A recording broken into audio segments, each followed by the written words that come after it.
Purpose Inspired TV is under construction. During this process, we invite you to step into the journey. By joining our team, you have the chance to shape the very fabric of this channel with your creative ideas and skills. We believe that the true essence of innovation lies in collaboration, and together, we can create something truly extraordinary. We will provide content that ignites your passion, inspires personal growth, and encourages a positive impact on society. Our focus is on delivering shows that are entertaining, thought-provoking, educational, and uplifting. We want to hear your voice, your vision, and your recommendations for individuals you would love to see on our channel. We aim to create a channel that resonates deeply with viewers, challenging them to think bigger, dream bolder, and live a life of purpose. So, join us today, and together, we can make a difference, one viewer, one show, and one purpose at a time.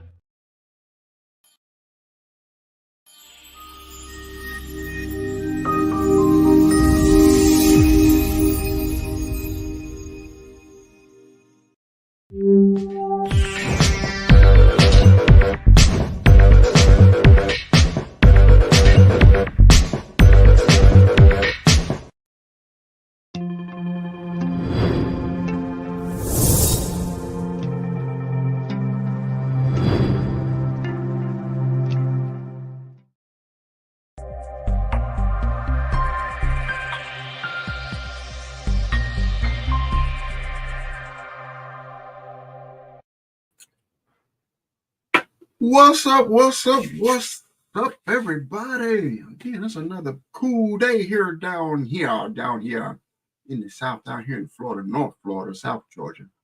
It's kind of chilly. It's been chilly all day, but we have not had all that cold weather that's in the mid United States and the North United States.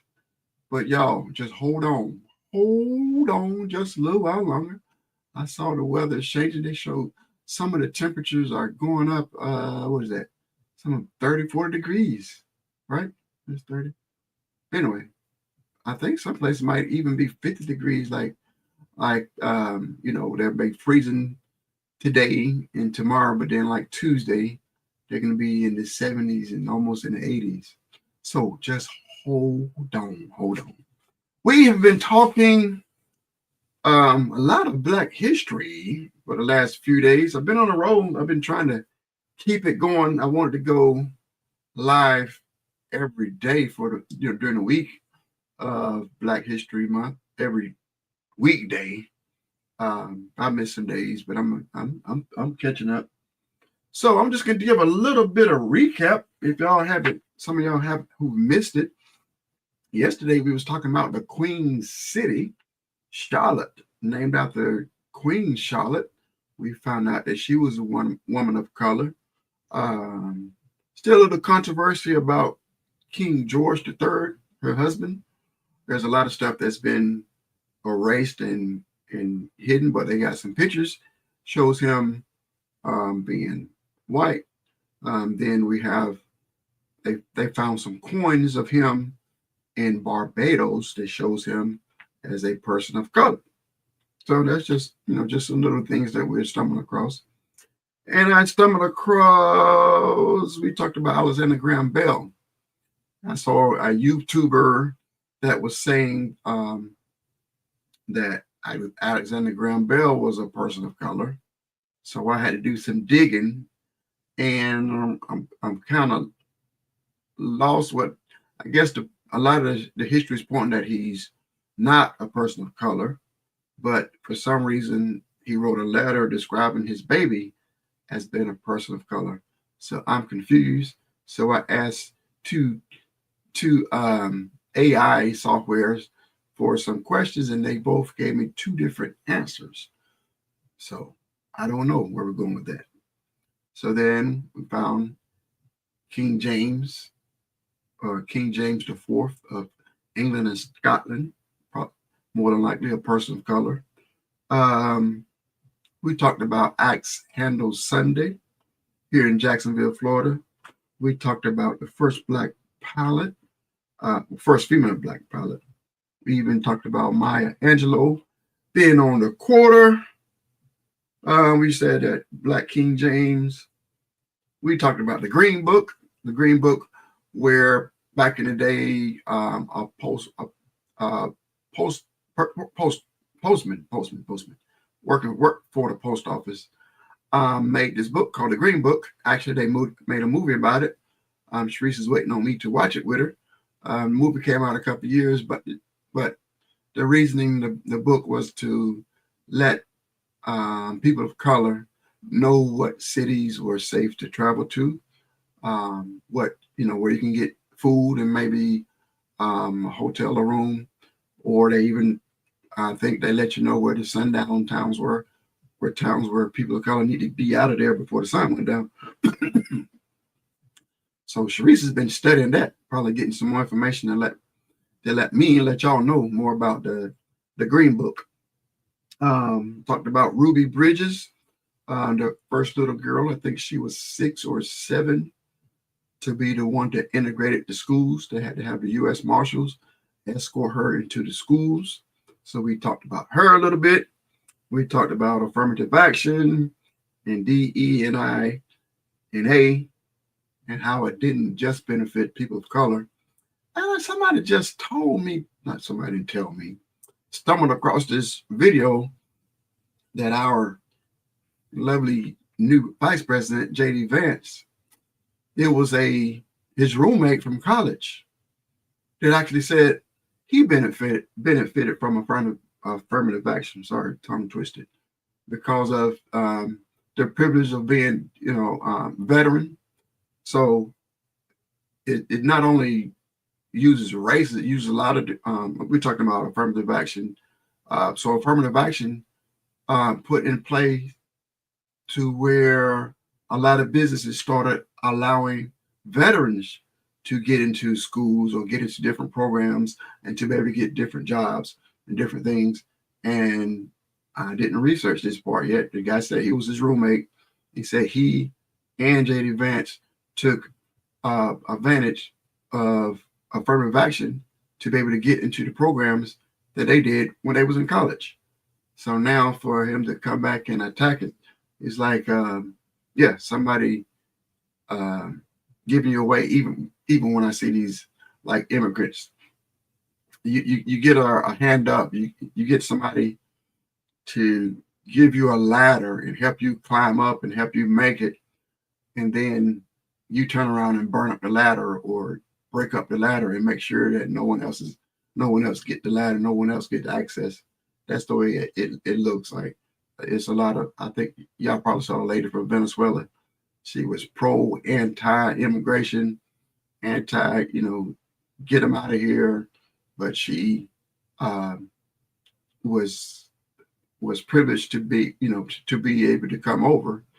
But now a lot of the things that she was thought that she was keeping people out is end up getting her and people. I'm not particularly her, but a lot of people that she thought was legal or thought that should be able to stay here, they're getting to sit back. And she's screaming and kicking and hollering. But she was like, you were fine before, but now when it hits home, when it addresses her personally. I heard another story. I'm not even going to talk about the immigration. That's not what I'm here to talk about. But I did hear a story about a guy he came here to America. He was born here. Went to school. I think he joined the military. After he got out of the military, he actually joined the ICE, I think, and he basically deported hundreds of thousands of people. That was his job. So he loved the country, served the military, served this country by deporting people. And now with this the new stuff that's going on, they checked his paperwork. Oh no. The story was he was trying to sponsor his brother to come here, like during this time. It's a terrible time to try to bring somebody over. So he decided to try to bring his brother over because he thought he was going to sponsor his brother. Then they found out he wasn't legal. He was born in Mexico, and his father brought him here as a baby. So he was here since he was a baby. And they considered deporting him, but they decided to fire him to take his job that he had served for many years. They took his job, but they allowed him to stay. So now he doesn't have a job here. And then you see that taking away everything, any kind of privileges, like to be able to get food, to be able to find a house. They are trying to strip down everything. So he might be in that boat. Yeah, you can stay, but you can't get a job. You probably can't get licensed. You can't go get food. You can't get housing. So they ain't gonna get put on the street. So now they get on the street. Now they're gonna still kick him out of the country. So they're getting kind of, I just call it mean. It's mean spirited. Can't, they blocking him from being able to send money home. They can't work. They can't get any kind of help, any kind of food, any kind of anything. They're just basically trying to take everything away from immigrants. And I just look at the Bible. I don't think that's the way God intended it for to work this way. Especially, we always saying that we are the richest country in the world. We have the most millionaires. We have the most billionaires, but we don't have enough to help. All right.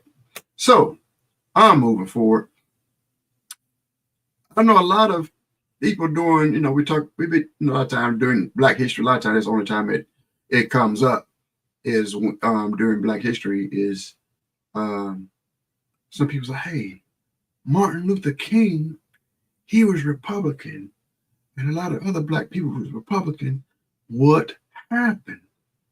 What happened? What was the change? And I've always thought that, and I remember it was some change. It was some policy changes.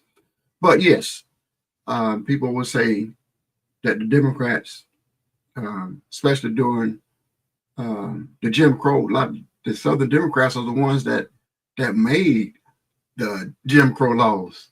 They are the ones that wanted separation and segregation. So yes, the Southern Democrats did do that. And I guess the Republicans get the credit for freeing the slaves because of Lincoln. So what happened? So how did the people of color, when they had the ability to vote, why did they switch to the Republican Party? I was doing, like I said, a lot of this stuff, I end up going down a rabbit hole. It is so much information. But I don't know. I just want to show a picture before I show this video. I don't know which one is the best picture to show. Let me just click on. Let me see. Which one should I start with? I don't know. Timeline or the one with pictures. Let me just show you the one with the pictures and see what happens. Let's discuss what's in the picture. And I'm going to take, y'all know how it is. I got to drag it and drop it and come over here and hit present, share screen,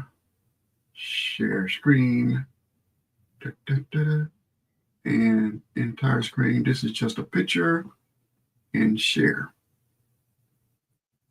So let's see. Let me zoom in a little bit. So this is just a little African American history timeline. This is real quick. This is several hundred years that we're going to go through real fast. So here it is. It shows 1619. First slaves arrived by boat to USA. Was it USA? Well, that's the first boats. And then 1831, we're looking at the picture down below. Harriet Tubman escaped from slavery in the southern states and helped others via the Underground Railroad. And we had this discussion about why does she have a gun? Why did she carry a gun? She did not carry a gun to fight. If she would have got to the situation where it was going to be a shootout, she was going to lose. So she wasn't carrying a gun to protect, to fight. She brought the gun to make sure no one turned back. What's the thing say? Dead man tells no lies, and dead man tells no secrets. Well, anyway, it was some people that she was trying to help free, and some of them wanted to stay, or some of them got afraid and wanted to turn back. You rolled out with Harriet, it was no turning back. And it was probably still some people of color that would rat her out and tell people what was going on. That would have ruined the whole situation of freeing slaves. So that gun that she carried, that you see just about in every picture, that was for those who wanted to turn back or those who wanted to tell what was going on. Anyway, Civil War is 1861 to 1865. It was some about slavery, but as well, it's still, even if you study that, it's more than slavery. It's way more than slavery, but it's mostly finances, money. And the people with the money, they finance both sides. Yes, you start doing some digging, you find out they put money on both sides. Because rich people make a lot of money doing war. So even today, is probably you got some Americans that still putting money on, they betting on the United States and they betting on the other side too. Okay, moving on. It's 1861 to 1865. A lot of Americans on both sides, blacks and whites, and even Native Americans were killed during this war. So down here, so that was in 65, but in 63, President Abraham Lincoln signed the Emancipation Proclamation that ended slavery before the war was over. Should have got something to drink. So in 1865, when the war was over, guess who? Nice Christian group started in 1865. They're called the Ku Klux Klan. They wasn't happy about the slaves being free, and their Bible backed them up. Okay, so then around, here we go, 1870, that's when they saying that's when the Jim Crow laws started, but that's also when people of color, men, African American men, got the right to vote, but a lot of them didn't have the ability to vote. They got the right to vote, but didn't have the ability to vote. There's a difference. You have a right to vote, and if you don't have anybody backing you up, you won't have the ability to vote. So that's what happened from 1870 to around 1964, 1965 is when they finally got the federal law to give them the ability to vote, when the government was backing them up to protect people from voting. So before, it was probably they would get beat up for going to vote, killed trying to go vote. Some places, if they didn't beat them up or try to kill them, they had a poll tax where they charged money to come vote, or they had a test for them to come and vote. Okay, so then we're going on to 1955. Emmett Till, it says, was massacred. The same year, Rosa Parks refused to give up her seat, and we learned also during this time we've been streaming that it was more than just Rosa Parks. It was 4 women actually, and I don't have their names in front of me, but it was 4 names. But Rosa Parks was the one that NAACP. She was a secretary for them. They decided to have her to be the face of the one that's representing of not giving up her seat. And then I started the bus boycott. The only reason that worked, because, and I think it was more than a year. They boycotted for more than a year. Not boycotts that we do. It's not shop at this store for a week.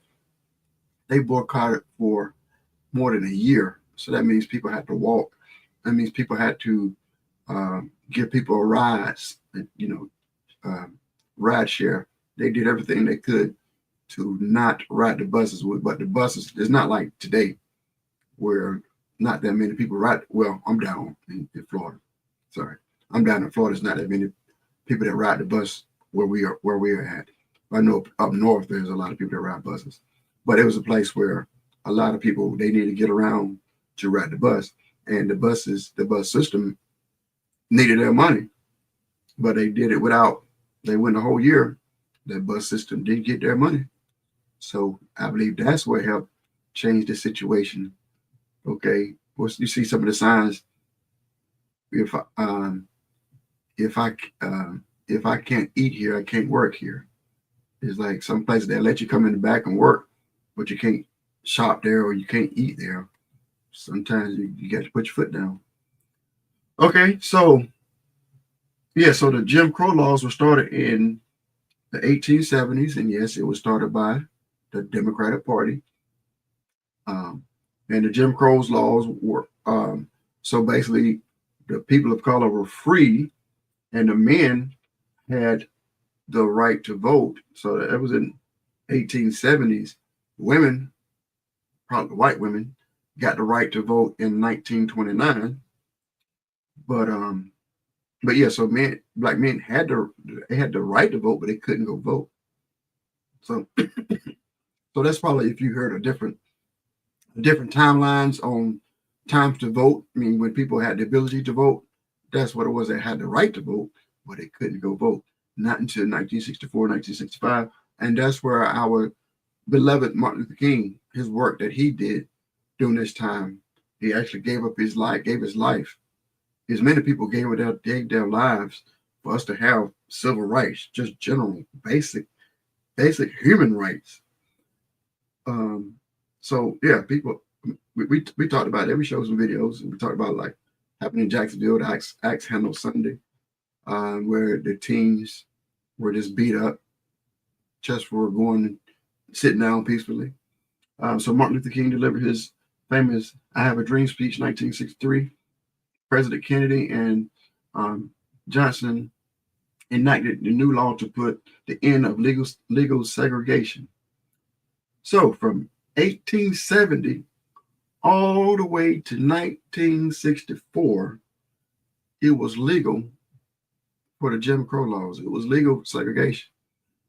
It was legal to treat people of color bad. It was legal to step on. It was legal. It was legal for people of color to be the lower class. This is 1964. That's not long ago. There's a lot of people of color and a lot of white people still alive that was around during that time and before that time. So it's not, so far in the past that we can't remember. This is real close. You can go see somebody tomorrow who dealt with, lived through this. So I think a lot of people just want us to, hey, that's just in the past. Just need to let it go. That's still here. And just because they passed a law, that doesn't mean that made somebody's heart change. Everybody that believed in segregation did not die that day. All the children that they was raising in 1964, 1965, and they continued to teach them that those people are still here. Those people are working in the workforce. Those people are in our government now. Ooh, so surprising. So anyway, so we show Malcolm X. Malcolm X and the Black Panthers became popular in '66, and President Barack Obama became the first African American kind of president in 2009. Okay, so we're gonna move on. So I think, did I catch y'all up? Did I catch y'all up with a little bit of the history, with the timeline? So now, where and how and why did the people of color who were staunch, diehard Republicans change over to be Democrat? So I'll just go ahead with the video. It's a longer video than I normally have. I don't think I'm gonna play. Where is the video? I don't think I'm gonna play the whole thing. Where is my video? I'm sorry, y'all. There it is right there. Did it close? I don't think it finished. It says, come on, man. Just 1 second, please. Click here. Click here. Do, do, do, do, do. There we go. Coming up, coming up, coming up. So this really explains what happened. It really wasn't. I shouldn't. I guess I should be quiet and let them tell the story. So how did the party of Lincoln and the... Hold on. Slow it down. I'm gonna let this run a little bit and then I'm gonna stop it, but till we get the little meat that we need to get the point across. All right, here we go. When do we go from Republican to Democratic? So how did the party of Lincoln and the abolitionists become the party of Richard Nixon, Ronald Reagan, and Donald Trump? And how did the party of Dixie become the party of the first Black president of the United States? You may have heard that there was an ideological switch that was flipped sometime around 1964, one that turned Republicans off to the fight for civil rights for minorities and made Democrats their new advocates, with Presidents Kennedy and Johnson leading the way. But it was a little more complicated and took far longer than that. After the Civil War, most African Americans voted Republican if they were allowed to vote at all. But in the wake of the Great Depression, FDR's New Deal policies started to win over a modest amount of Black voters and irritate even more Democrats. But when President Truman signed a 1948 executive order expanding civil rights and ending segregation in the military, Black voters again took notice and increasingly began to vote for Democratic candidates. And if more Black people were voting for Democrats, that meant they weren't voting for Republicans. The Dixiecrats, Southern, white, middle to upper class Democrats, were infuriated by the desegregation of the military. To make matters worse, it was ordered by a president from their own party. Governor Strom Thurmond from South Carolina, a vocal segregationist, was so mad that he left the Democratic Party altogether that year and created a political party of his own. Officially, this short-lived party was called the States' Rights Democratic Party, but they were commonly known by, you guessed it, the Dixiecrats.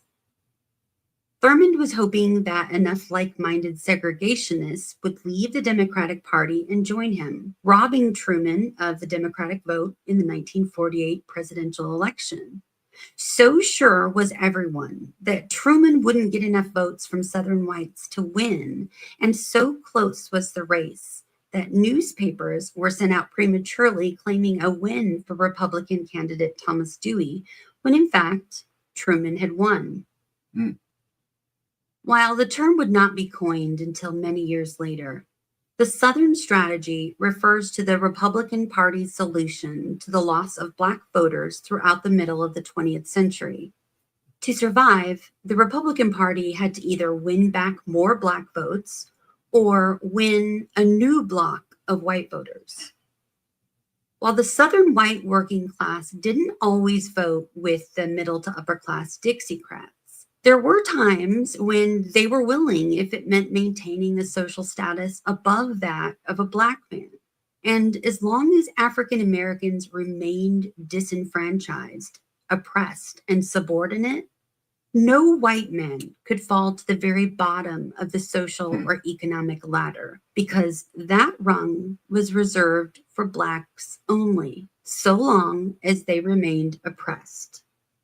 Since they already had the votes of a decent percentage of working class whites in the South, what if the Republican Party could come up with a strategy to unite them with the Confederate flag-waving Dixiecrats, creating one solid and reliable white voting bloc? Now, only if they could find a hot-button issue that crosses the boundaries of social class and income to fire up and unite as many Southern whites as possible. If only there were some political issue that previously had them all up in arms. So you see, the Southern strategy wasn't as much about the South becoming more Republican as it was about the Republican Party becoming more Southern. And you didn't even need to be a card-carrying white supremacist in order to buy into the deal either. In the mind of many, as long as you were someone who is willing to look the other way with segregation and discrimination of minorities, as long as it meant you could be reelected, this was something you could sign on to. The next big obstacle to the segregationist agenda was the highly consequential appointment of California Governor Earl Warren as Chief Justice of the United States Supreme Court in 1953. Followed by the landmark 1954 decision, Brown v. Board of Education, in which the court ruled that segregation in public schools based solely on race was unconstitutional because it violated the Equal Protection Clause of the 14th Amendment. This decision overturned the decades-long legal standard defined by the separate but equal doctrine, but this didn't mean the end of segregation overnight. The practice of racial segregation was so tightly woven into the fabric of American law and society that no single victory of litigation or legislation could make it magically disappear. Instead, the Brown decision was the first in a series of legal victories that we know today as the Civil Rights Movement. But on a more immediate and practical level, the Brown decision meant that a multitude of segregated schools would have to be integrated. But how? The following year, the courts provided a plan for every state to carry out the integration of their schools, quote, with all deliberate speed. When Strom Thurmond, who was no longer governor of South Carolina, heard about the Supreme Court mandate to integrate public schools, he flipped his lid. And so he did what all fired up politicians do when they are in between offices. He ran for office, but this time, federal office. Thurmond became a Republican United States Senator for South Carolina in 1954, a seat he occupied for 48 years until he retired at age 100, passing the reins to Senator Lindsey Graham in 2003. Thurmond dedicated himself to the fight against school integration and legislation having anything to do with civil rights. But back in the 50s, the president could still count on around 30 to 40% of the Black vote. Black voters weren't yet a solid voting bloc. The two political parties still held fairly similar lukewarm views about segregation and civil rights. In fact, presidential candidates Nixon and Kennedy held very similar positions on civil rights throughout most of the 1960 presidential campaign. Neither really came out in significant support for one side or the other until just before the election when Dr. Martin Luther King Jr. was thrown into jail. The Kennedy team didn't think that they could win without a significant portion of the Black vote, so a call was arranged between Kennedy and Dr. King's wife, Coretta Scott King. Afterward, a few more calls were arranged, and Dr. King was released from jail. Wow. When I look back at the pre-election polls and compare them to the actual election results, I'm convinced that Nixon would have won if Kennedy had not acted when he did. 1964 was a pivotal year in the Southern strategy. It was a presidential election year. The civil rights movement was in full force, and the long-awaited Civil Rights Act of 1964 had finally just passed. The growing faction of segregationists in the Republican Party convinced presidential candidate Barry Goldwater to oppose the Civil Rights Act, although he had supported civil rights legislation in the past. But he was not the brash segregationist troublemaker type that George Wallace, Joe McCarthy, or even Strom Thurmond were. He was a more politically correct, polished, toned down fiscal conservative type of Republican who claimed to be against the Civil Rights Act of 1964 simply because he thought it was a bad piece of legislation that was too expensive and too expansive. And honestly, this wasn't too far from the truth. Contrary to what some claim, Goldwater was more of a classical liberal than a modern conservative. In other words, while he wasn't a big fan of social liberalism, he was more fearful of its fiscal burden than its racial ones. To be even more frank, he was willing to wear the conservative hat, but he just wasn't willing to wear the hood, if you catch my drift.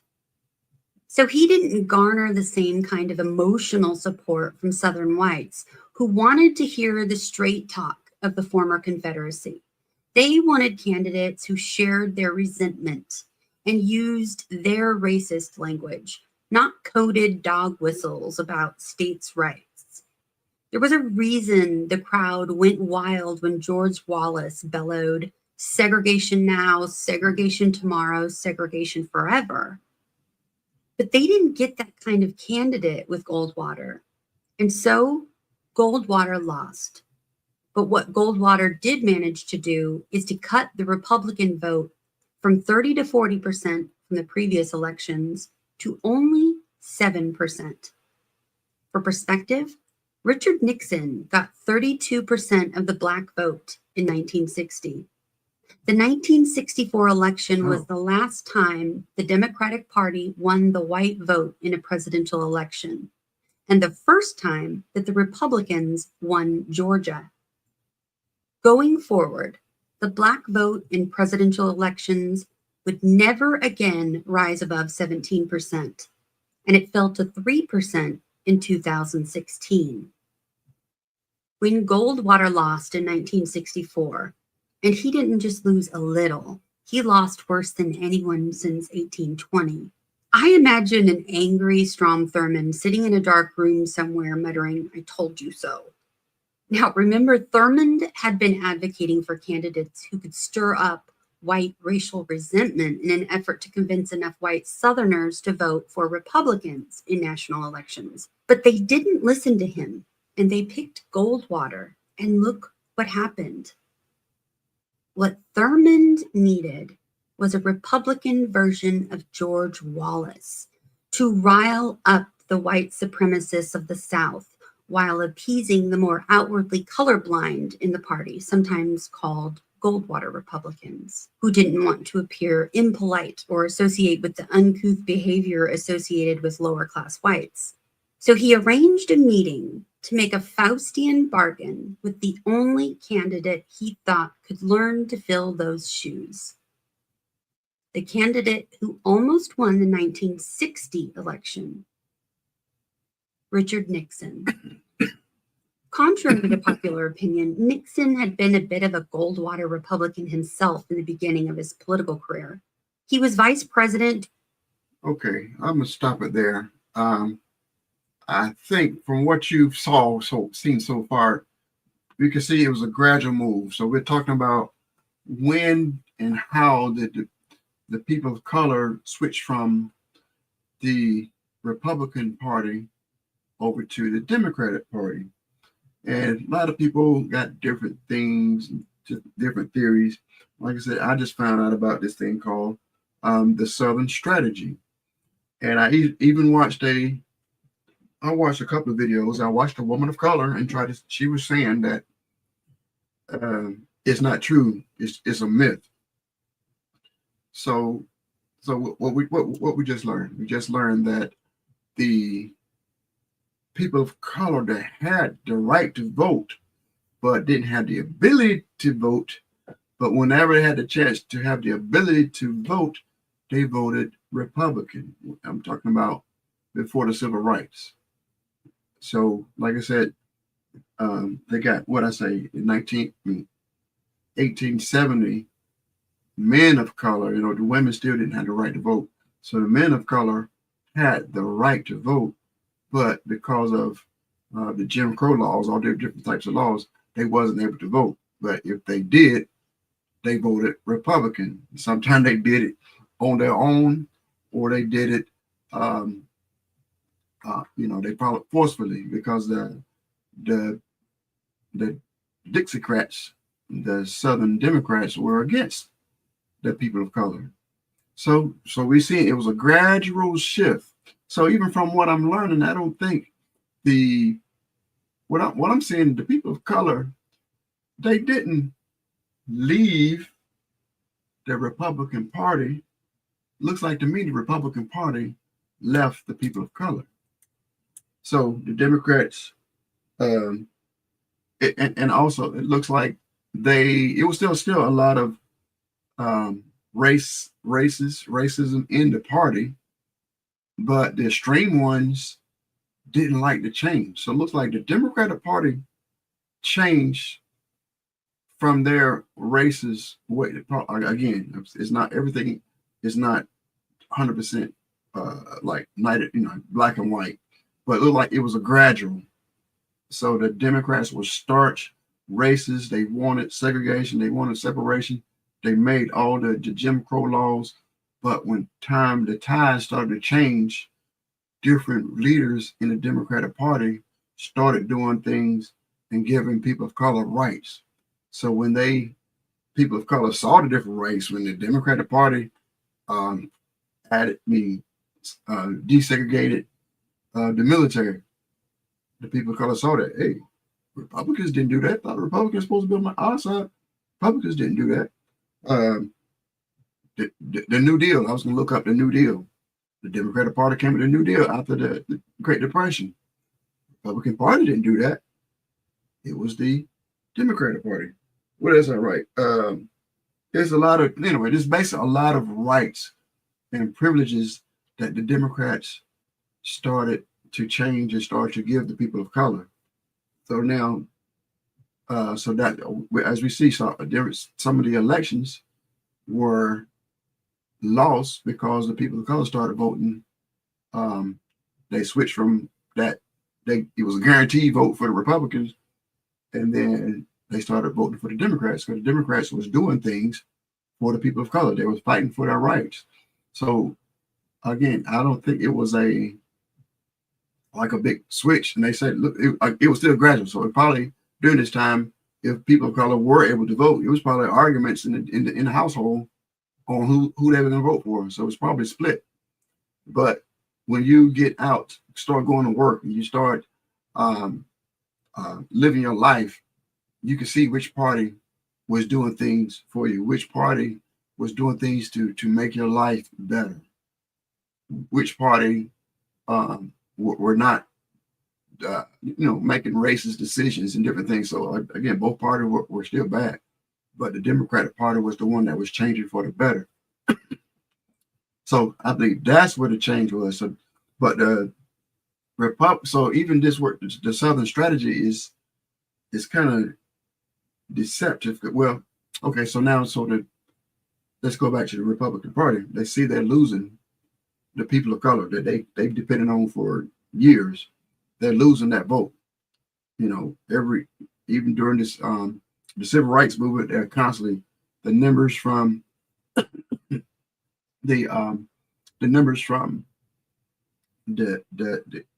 demographic people of color, they're losing it.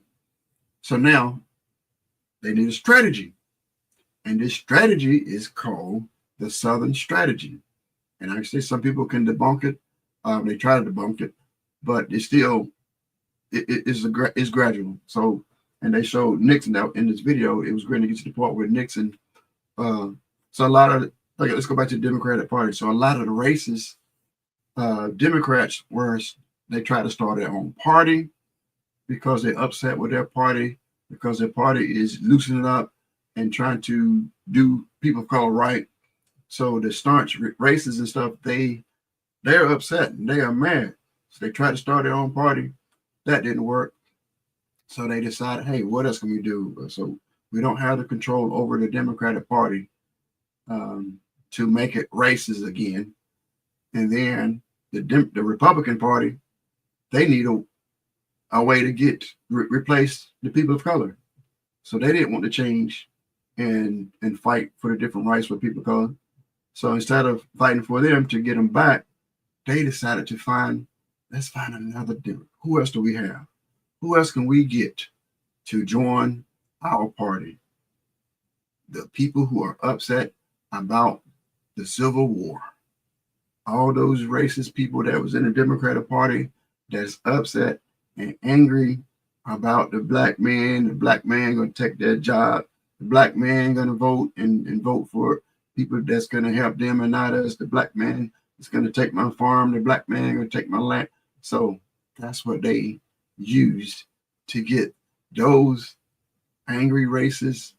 A lot of those are poor, working class white people. How did they get them from the Democratic Party to the Republican Party?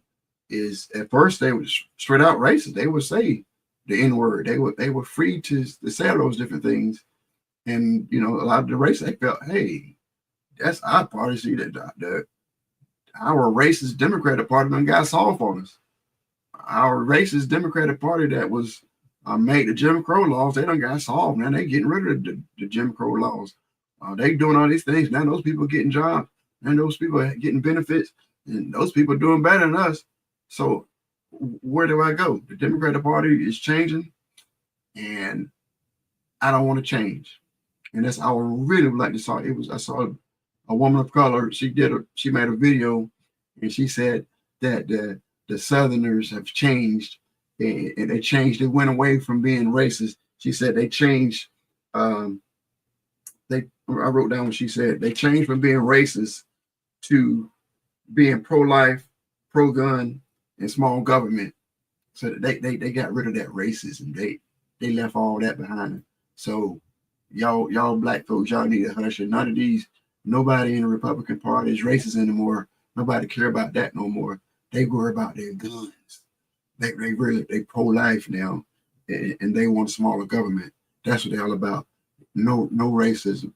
No racism now. So I made a post. I put a post on. I normally don't do it, but I put a post. I was saying, so how can you not see for anybody to say that racism is over and the institution, our country was based on slavery at first, and then it was legal racism. Like racism was legal. It was the law of the land. So it's rooted. And just because you change the law doesn't mean it goes away. Those people those politicians that was pro-racism, they're still alive. A lot of them are still in office. A lot of them have their hate and racism and bigotry that they had in their heart, they taught it to their children. And they're here for. So for this lady to say that they changed, the only way that many people changed their heart at once, they had to disappear. They had to disappear off the faces of their. Because what did the Lord come down? Did the Lord come down from heaven and tell them and clean out that hatred and everything out of their heart? Nope.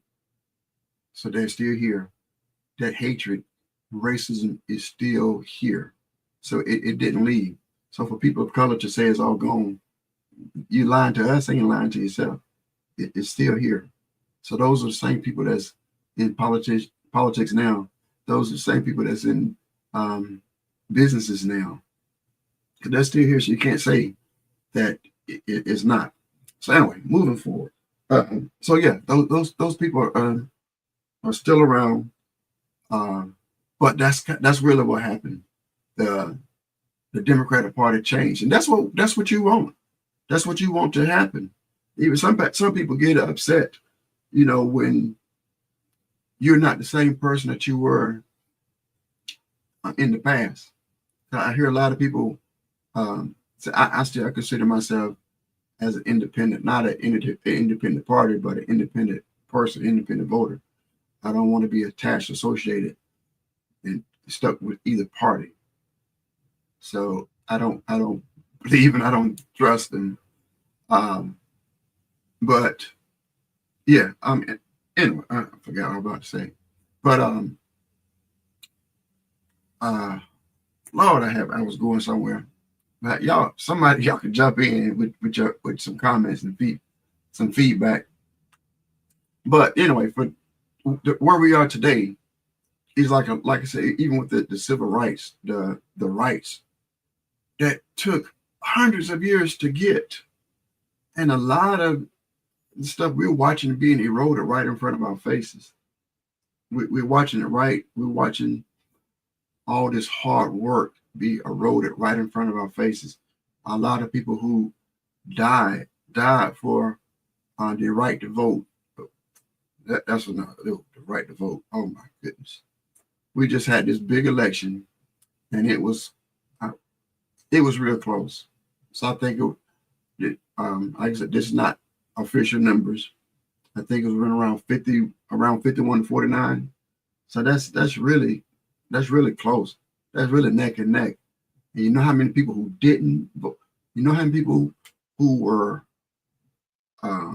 eligible to vote, registered to vote, able to vote? You know how many people who didn't vote? I got a comment over there.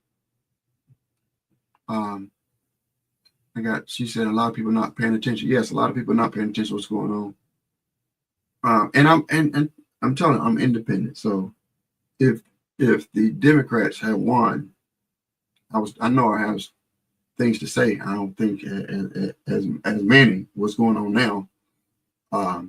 But I would still have stuff to say. But it was over 9. Now, so it's wait a minute, get my numbers right.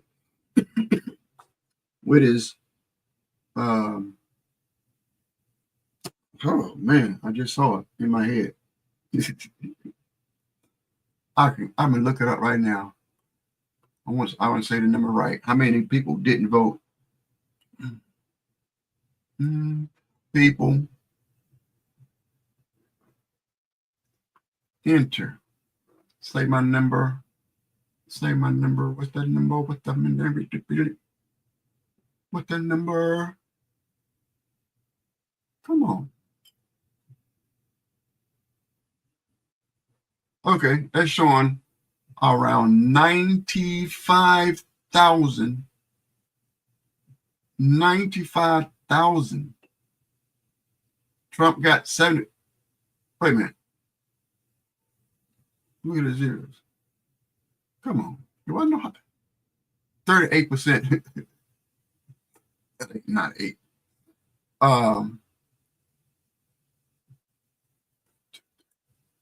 93 million. Need to open my brain. I'm sorry, y'all. 93, almost, let's say 93 million didn't vote. Trump got 75 million.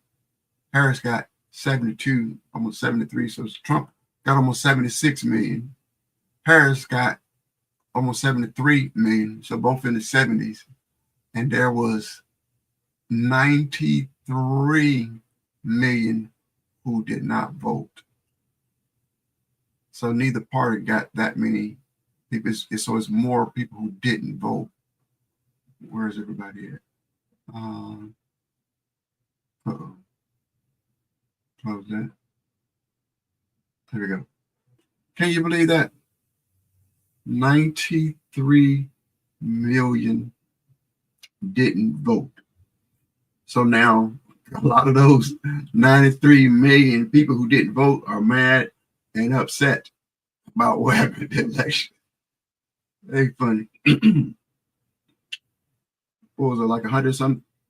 It was 100,000. Oh man, I'm mixing my numbers up. Thousands upon thousands of people. Let's put it that way. Yeah, thousands upon thousands of people who just lost their job at the IRS today and yesterday. So they saying they're going through the government with a chainsaw. No concern, no compassion. Just going through there with a chainsaw. Innocent people losing their job. But the thing is, at least that's one thing I say is probably even, is they are chopping and slashing Democrats and Republicans and independents. So everybody getting slashed, everybody getting cut. They just slaying and slashing. So I've seen so many videos of the Trump supporters crying, saying they voted for him twice, they supported him, everything, and they not twice, that's 3 times, right?